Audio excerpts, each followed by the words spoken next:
All right, Panthers at Detroit Lions. First double-digit spread we've got to. Lions are laying 10 minus 480 or 490 now on the money line. This total 44 and a half. Brinson, you at the beginning of the season, you were all about the Panthers.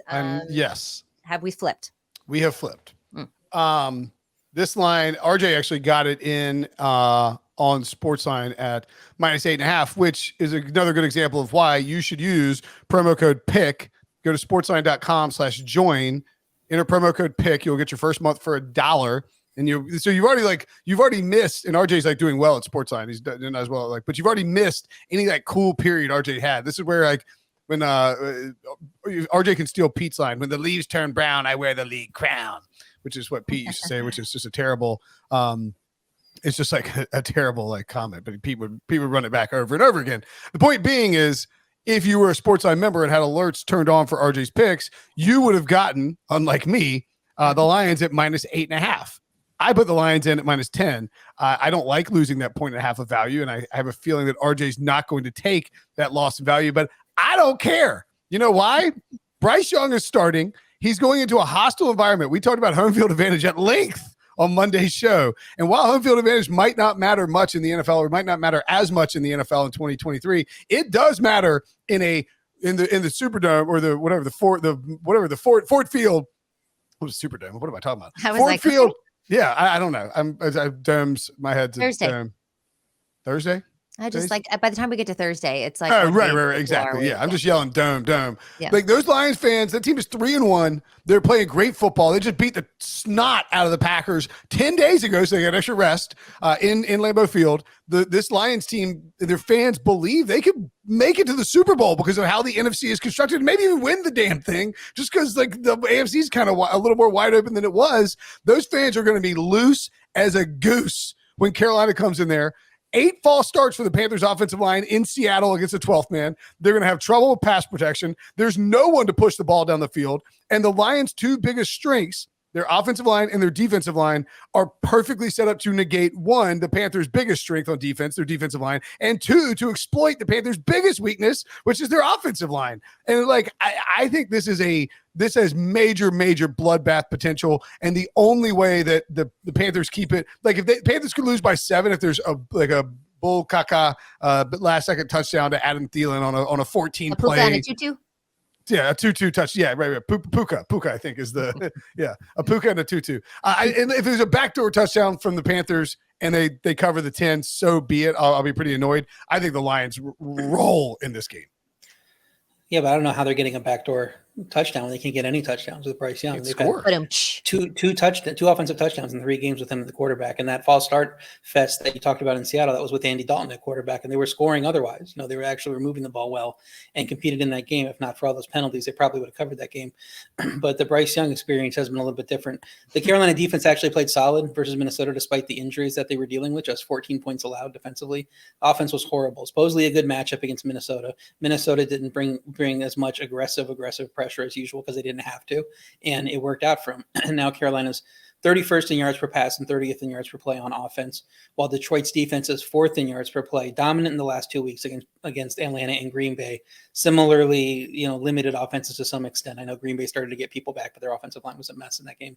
And Carolina's defense, though, 4th in sack rate, could create some havoc. We'll have to watch the injury report, see if Taylor Decker's out. I think he was limited to start the week, but that could be at least one way they can keep it a low-scoring game and cover here. But their defense, 29th in yards per rush for Carolina. Detroit can win this game with run game and defense. I just don't think Carolina can score very many points in this game based on what we've seen from them. So I'm taking their team total under 16.5. I don't see a way that they break the mold and get 2 touchdowns plus a field goal in this game. I think this is just a massive mismatch on paper, as Brinson pointed out here. I just have a hard time seeing Carolina scoring the ball on Detroit's defense. Detroit's defense has been solid, particularly their front 7. Their run defense has been really good, which should stifle the only strength of Carolina's offense, which has been their running game.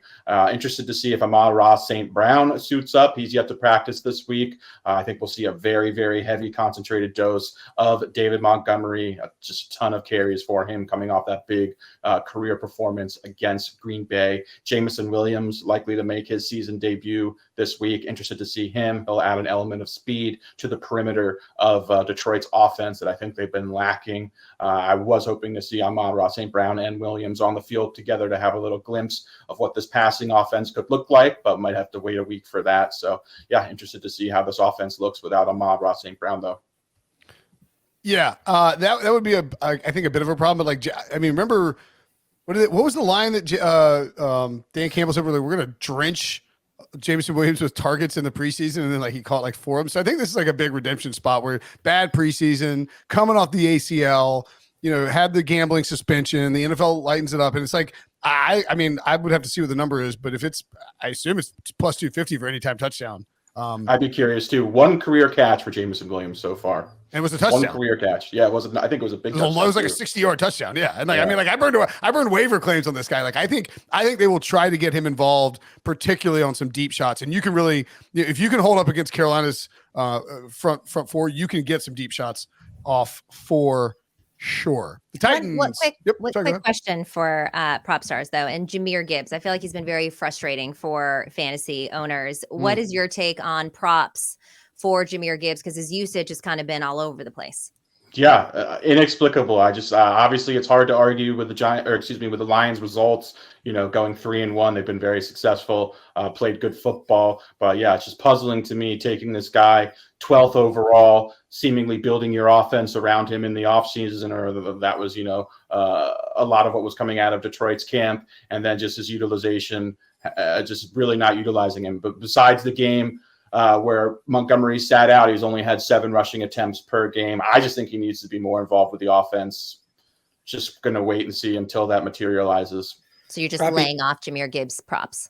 Yeah. Do you think if Amon-Ra St. Brown is ruled out that they go to him more as a runner and just split him out in the slot some? Well, you throw it to him there some, but I just mean as a runner, like, because if Amon-Ra St. Brown's out, I think you're going to want to run the ball 35 to 40 times. Yeah, right. But you don't want David Montgomery to run the ball 35 times. So it could be like a 25 to 15 type of split, and Gibbs gets a lot more rushes than we think. Yeah, I also think it's one where too, like if it's 10-point spread, you get up by double digits, they are going to pound the ball and basically just tee off on Bryce Young and melt the clock. And so like I could see like I'd be a little wary about taking the over. I think this is a good live under spot. If the Lions get a big lead, I think you'll see Dan Campbell feed them. Jameson Williams 2-1 anytime touchdown scorer. You could look at Josh Reynolds too. He had I think when Amon-Ra St. Brown was banged up early in the year, he had a big game in that spot with 2 touchdowns as well.